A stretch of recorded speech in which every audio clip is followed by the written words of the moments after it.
Assalamualaikum warahmatullahi wabarakatuh. Siswa dan siswi kelas 10, bagaimana kabarnya?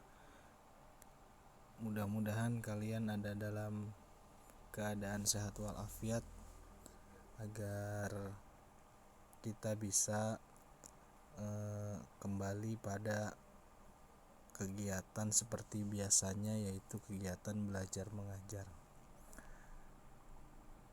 Baik, pada kesempatan kali ini Bapak akan menyampaikan submateri klasifikasi makhluk hidup.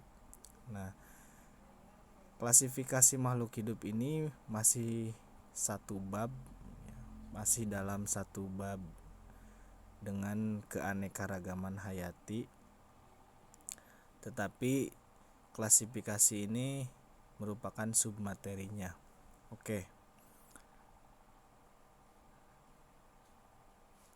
Jumlah makhluk hidup di muka bumi ini sangat banyak sekali ya. Baik itu tumbuhan, hewan ataupun manusia. Nah, dalam kehidupan ini hewan dan tumbuhan ataupun makhluk hidup lainnya, karena yang paling kita kenal hewan dan tumbuhan ya. Tapi sebetulnya ada banyak jenis makhluk hidup yang lain yang kedudukannya di muka bumi ini sebagai penunjang manusia. Jadi makhluk hidup yang lain selain manusia itu kedudukannya sebagai penunjang manusia. Nah, saking banyaknya jenis-jenis makhluk hidup, maka para ilmuwan terdahulu berupaya agar kita bisa mengenal lebih dekat dan lebih jauh, dan agar kita bisa mengetahui sifat dan ciri-ciri dari makhluk hidup tersebut. Maka para ilmuwan melakukan klasifikasi makhluk hidup atau pengklasifikasian makhluk hidup. Nah, apa sih definisi dari klasifikasi makhluk hidup itu? Klasifikasi makhluk hidup adalah pengelompokan makhluk hidup berdasarkan ciri-ciri tertentu yang dimilikinya. Nah, cabang ilmu biologi yang mempelajari klasifikasi makhluk hidup disebut taksonomi. Nah, taksonomi ini berasal dari bahasa Yunani yang asal katanya dari taksis yang artinya susunan dan nomos yang mempunyai arti aturan. Jadi taksis, nomi asal katanya dari nomos, atau bisa dimaknai susunan aturan mengenai klasifikasi makhluk hidup. Nah, yang selanjutnya, apa sih manfaat dari klasifikasi ini? Yang pertama, menyederhanakan objek studi biologi yang beraneka ragam sehingga lebih mudah mempelajarinya.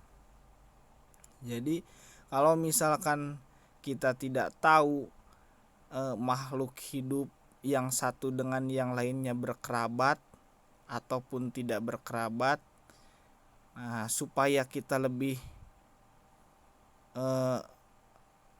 enak mempelajarinya, maka dilakukanlah pengklasifikasian atau pengelompokan supaya kita tahu mana sih makhluk hidup yang berkerabat dengan makhluk hidup yang lainnya ataupun makhluk hidup yang tidak berkerabat itu. Yang kedua, dapat mengetahui hubungan kekerabatan antara organisme satu dengan organisme lainnya. Itu tadi ya sudah disinggung sedikit bahwa ketika kita melakukan klasifikasi, mempelajari klasifikasi makhluk hidup, maka kita akan mengetahui bahwa ternyata hewan A berkerabat dengan hewan B. Ternyata hewan A tidak berkerabat dengan hewan B. Atau ternyata tumbuhan A berkerabat dengan tumbuhan B, dan seterusnya itu ya. Selanjutnya ahli klasifikasi makhluk hidup. Ahli klasifikasi makhluk hidup ini ada 8.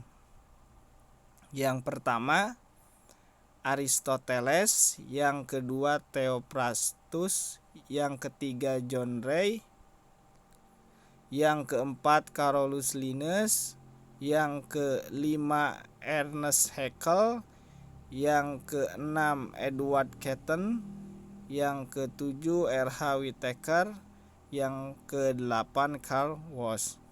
Nah, ini kedelapan ini ilmuwan yang melakukan klasifikasi makhluk hidup pertama kali ya. Nah, ini di sini kalian bisa melihat tahun mereka melakukan penelitian. Ya. Ada Aristoteles tahun 384 sampai dengan 322 sebelum Masehi. Apa yang dilakukan Aristoteles?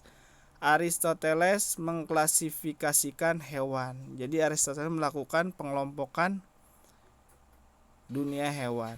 Yang kedua Theophrastus tahun 371 sampai dengan 287 sebelum Masehi melakukan pengklasifikasian tumbuhan. Nah, semakin berkembang lagi, yang tadi sudah hewan, sekarang tumbuhan. Yang ketiga John Ray tahun 1627 sampai dengan 1705 mengklasifikasikan tumbuhan ke dalam kelompok yang lebih kecil dan mengenalkan istilah spesies. Nah, jadi yang mengenalkan istilah spesies pertama kali itu adalah John Ray tahun 1627 sampai dengan 1705 Masehi ya. Yang keempat Carolus Linnaeus tahun 1707 sampai dengan 1778 mengemukakan pemberian nama ilmiah untuk setiap jenis organisme, bahwa menurut Carolus Linnaeus harus setiap organisme atau setiap makhluk hidup itu, baik itu hewan ataupun tumbuhan atau yang lainnya, itu harus diberikan nama ilmiah. Itu menurut Carolus Linnaeus. Yang selanjutnya Ernest Haeckel tahun 1834 sampai dengan 1919 mengusulkan protista dikelompokkan ke dalam kingdom tersendiri. Jadi Ernest Haeckel itu mengemukakan bahwa ternyata kelompok protista itu harus dipisahkan dan membentuk kelompok protista tersendiri. Itu. Yang selanjutnya Edward Catton tahun 1883 sampai dengan 1937 menguraikan perbedaan prokariotik dengan eukariotik, menguraikan perbedaan antara makhluk hidup. Prokariotik itu makhluk hidup yang tidak mempunyai membran inti, atau biasanya makhluk hidup yang struktur tubuhnya itu sangat sederhana, itu prokariotik. Dengan eukariotik, jadi dibedakan eukariotik itu makhluk hidup yang mempunyai membran inti sel. Tuh. Yang selanjutnya Robert H.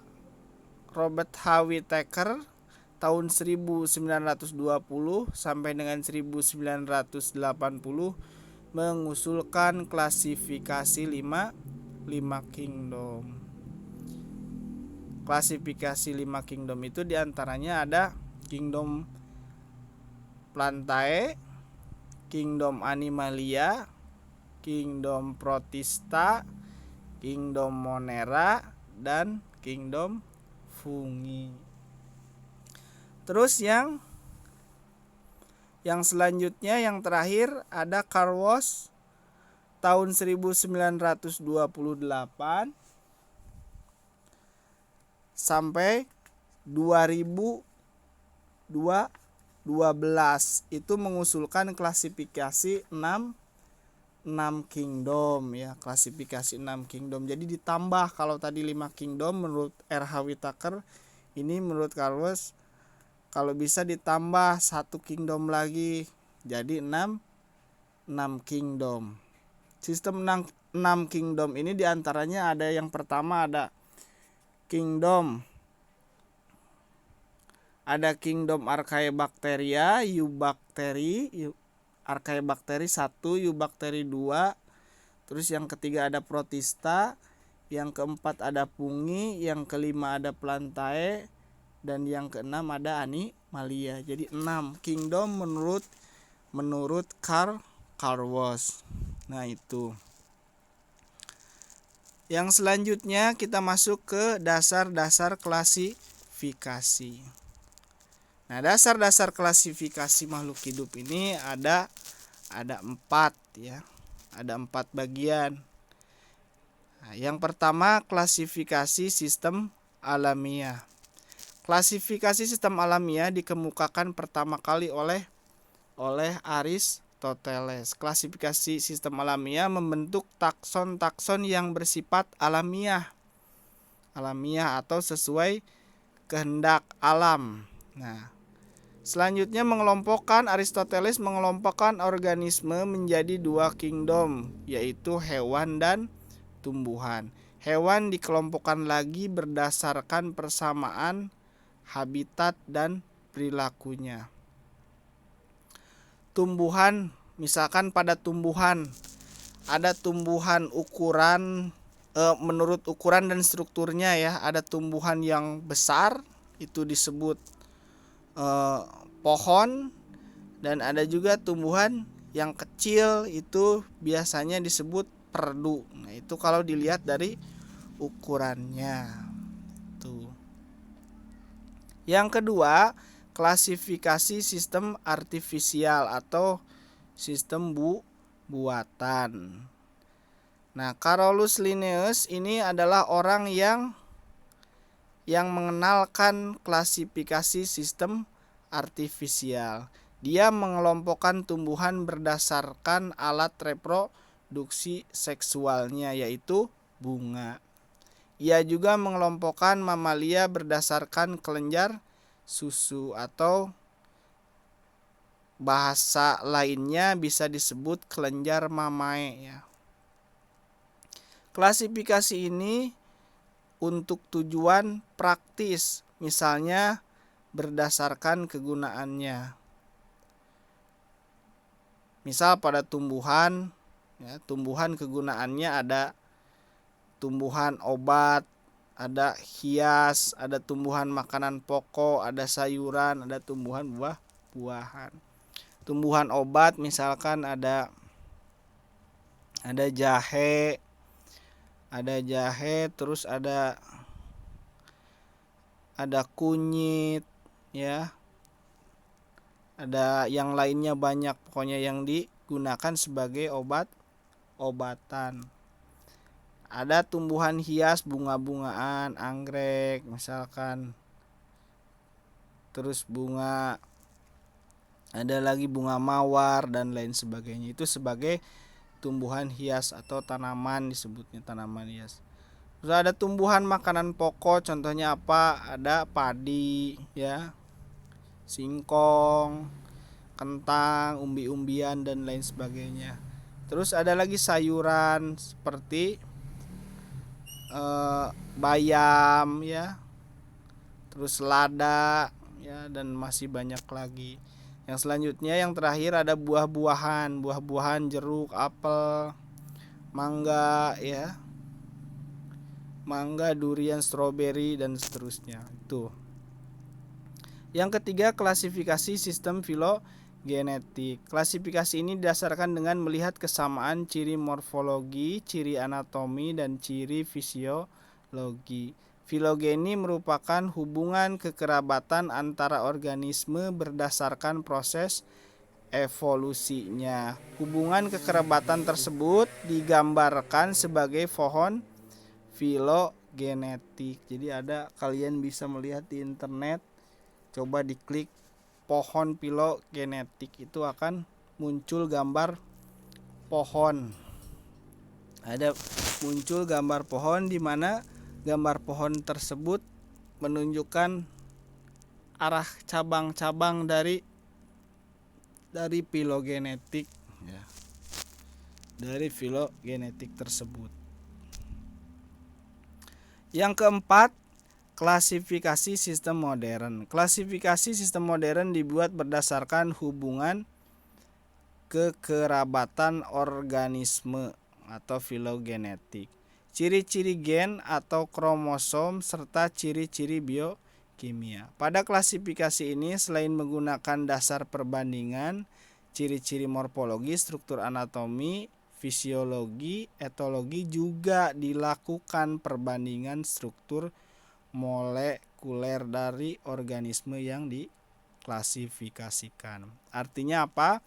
Artinya pada klasifikasi sistem modern ini, yang diteliti atau yang dikelompokkan ini sudah menggunakan alat-alat canggih, di mana yang diperbandingkannya itu sudah ke tahap struktur molekuler.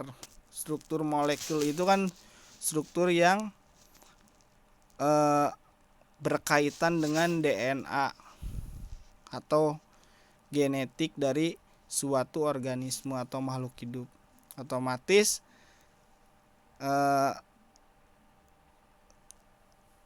akan sangat akurat ya. Akan sangat akurat penelitiannya atau pengelompokannya. Karena apa? Karena yang diteliti itu sudah ke tahap struktur molekuler.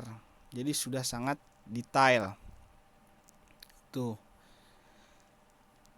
Selanjutnya, tingkat takson dalam klasifikasi. Kalian bisa lihat di sini tingkat takson dari klasifikasi makhluk hidup itu ada 8. Yang pertama, kingdom atau kerajaan. Yang kedua, phylum atau divisio. Yang ketiga, klasis atau kelas. Yang keempat, ordo atau bangsa. Yang kelima, familia atau suku. Yang keenam, genus atau marga. Yang ketujuh, spesies atau jenis. Yang kedelapan, varietas. Nah, sebagai informasi, dalam pengklasifikasian tumbuhan dan hewan itu ada perbedaan. Nah, pada poin nomor 2, phylum atau divisio. Kalau pada hewan itu yang dipakai itu adalah phylum. Kalau pada tumbuhan yang dipakai adalah divisi. Ya.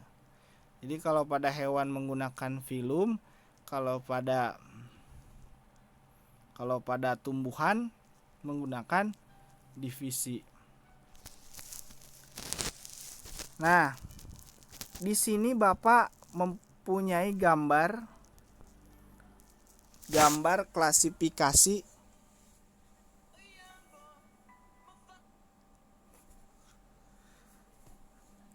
dari klasifikasi suatu makhluk hidup. Gambar dari klasifikasi suatu makhluk hidup. Di sini urutan pertama kingdom. Kingdomnya itu animalia. Nah, di mana pada kingdom animalia ini berisi gambar, ada kelinci, ada anjing, ada jerapah, ada serigala, ada gajah ya. Ada juga kupu-kupu, ada unta dan lain sebagainya. Karena gambarnya terlalu kecil, maka kurang jelas ya kelihatannya binatangnya atau hewannya. Yang urutan selanjutnya, nah ini divisi. Sebetulnya ini harusnya bukan divisi, harusnya phylum ya. Di sini tuh harusnya phylum Ini kurang tepat gambarnya karena Bapak mengambil dari Bapak mengambil dari Google. Ini kurang tepat, harusnya film. Nah, di film ini filmnya Chordata. Kalau tadi kingdomnya Animalia itu adalah hewan. Nah, apapun hewan yang ada di muka bumi ini masuk ke dalam kingdom Animalia. Poin yang kedua, filmnya Chordata. Bukan divisi ya, filmnya Chordata. Chordata itu kelompok hewan yang mempunyai notochord. Notochord itu struktur yang memanjang dari ujung leher, tulang belakang ke ekor sampai ke ekor, itu notochord. Di situ juga ada sel saraf, ya, dekat-dekat tulang belakang. Nah itu. Nah di sini gambarnya. Nah kalau tadi yang pada gambar yang pertama, yang gambar yang atas itu ada kupu-kupu. Nah di gambar yang kedua itu kupu-kupu itu tidak termasuk ke dalam Chordata. Makanya apa? Gambarnya tidak ada di bagian film ini. Karena kupu-kupu tidak mempunyai notochord ya. Tuh. Selanjutnya kelas mamalia. Kelas mamalia. Mamalia itu artinya kelompok hewan yang mempunyai kelenjar mamae atau kelenjar susu. Nah, artinya berarti kelompok hewan yang menyusui anaknya. Coba dilihat gambarnya, kan ada sapi, ada kuda, ada harimau, ada kelinci, ada anjing, dan ada serigala. Nah itu semua hewan-hewan yang mempunyai kelenjar mamae atau kelenjar susu, sehingga mereka bisa menyusui anaknya. Poin yang selanjutnya ordo karnivora. Ordonya itu karnivora. Karnivora itu kelompok hewan, kalian juga sudah tahu ya, pasti sudah mengenal. Karnivora itu kelompok hewan yang memakan daging ya. Yang memakan daging. Seperti apa di sini gambarnya? Ada kucing ya, ada anjing, ada cheetah, terus ada serigala. Itu semua termasuk ke dalam kelompok atau ordo karnivora. Ordo itu apa sih? Nah, ordo itu bangsa karnivora. Tuh ya, karnivora itu pemakan daging. Poin selanjutnya, familinya itu Canidae. Canidae itu kelompok hewan yang mirip dengan anjing. Kelompok hewan yang menyerupai anjing. Misalkan apa aja? Misalkan ada serigala, terus apa lagi yang mirip anjing? Rubah, dingo, ada, terus anjing itu sendiri.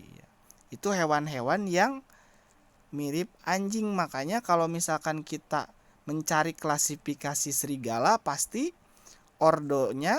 familinya masuk ke dalam Canidae. Baik itu serigala ataupun rubah, pasti familinya masuk Canidae karena kelompok yang menyerupai anjing. Poin selanjutnya, genusnya itu Canis. Nah, genusnya itu Canis. Canis itu apa sih? Canis itu nama genus dari serigala atau dari anjing atau dari Kyoto atau jakal ya.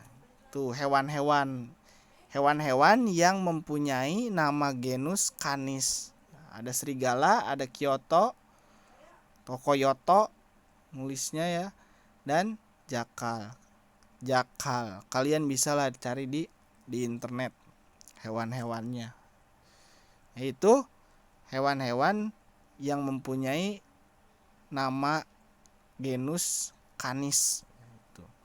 Yang terakhir, spesiesnya itu nama spesiesnya Canis famillaris. Canis famillaris itu nama spesies dari anjing ya. Nama spesies dari anjing. Bisa lagi kita misalkan menulis varietas atau rasnya. Varietasnya misalkan anjing mana, misalkan Canis famillaris Amerika, misalkan anjing Amerika, atau Canis famillaris mana, misalkan anjing mana, varietas mana itu. Tapi kebanyakan yang dipakai adalah susunannya yang ini, kingdom, phylum, kelas, ordo, family, genus, dan spesies ya. Tuh.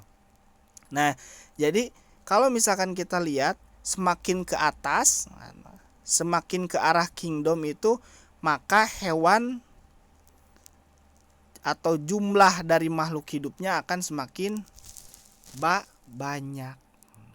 Tetapi kemiripannya semakin sedikit itu. Nah, semakin ke bawah itu spesiesnya atau jumlah makhluk hidupnya semakin sedikit, tetapi mempunyai ciri fisik semakin spesifik atau semakin banyak dan semakin mirip. Nah, ini gambaran bahwa ternyata anjing itu dengan serigala itu berkeluarga atau masuk ke dalam famili Canidae ya, Canidae atau anjing-anjingan. Karena ada famili itu, ada famili Canidae, ada juga famili Felidae. Kalau Canidae itu anjing-anjingan atau yang menyerupai anjing. Kalau Felidae itu kelompok hewan yang menyerupai kucing, baik itu kucing kecil maupun kucing besar. Nah, ada kucing kecil misalkan apa? Kucing yang sering di rumah kita, misalkan ada di tetangga kita. Kucing besar apa? Ada singa, ada harimau, terus ada cheetah, itu termasuk ke dalam famili famili Felidae atau kucing-kucingan. Maka kalau misalkan ada pertanyaan seperti ini, kira-kira harimau lebih berkerabat dengan anjing atau lebih berkerabat dengan kucing? Maka kalian sudah tahu jawabannya. Oh, ternyata harimau atau singa atau cheetah lebih berkerabat dengan kucing yang ada di rumah kita dibandingkan dengan anjing, karena familinya berbeda. Kalau anjing itu Canidae, kalau kucing itu Felidae. Nah, itu penjelasan mengenai klasifikasi makhluk hidup ya. Kalian mudah-mudahan bisa sedikit memahami. Kalian juga harus dibuka lagi bukunya, di rumah belajar lagi, supaya kalian tidak hanya menerima materi dari Bapak saja, tapi kalian juga memahami sendiri mengenai materi, sehingga biasanya kalau misalkan kalian paham sendiri, maka kalian akan lebih lama mengingat ya, dibandingkan paham yang diberikan oleh orang lain ataupun oleh guru kalian. Biasanya kalau misalkan kalian mencari sendiri, mengulik sendiri, memahami sendiri, itu akan lebih lama menempel di otak kalian dibanding dengan diberi oleh orang lain. Sekian yang dapat Bapak sampaikan. Wabillahi taufik wal hidayah. Wassalamualaikum warahmatullahi wabarakatuh.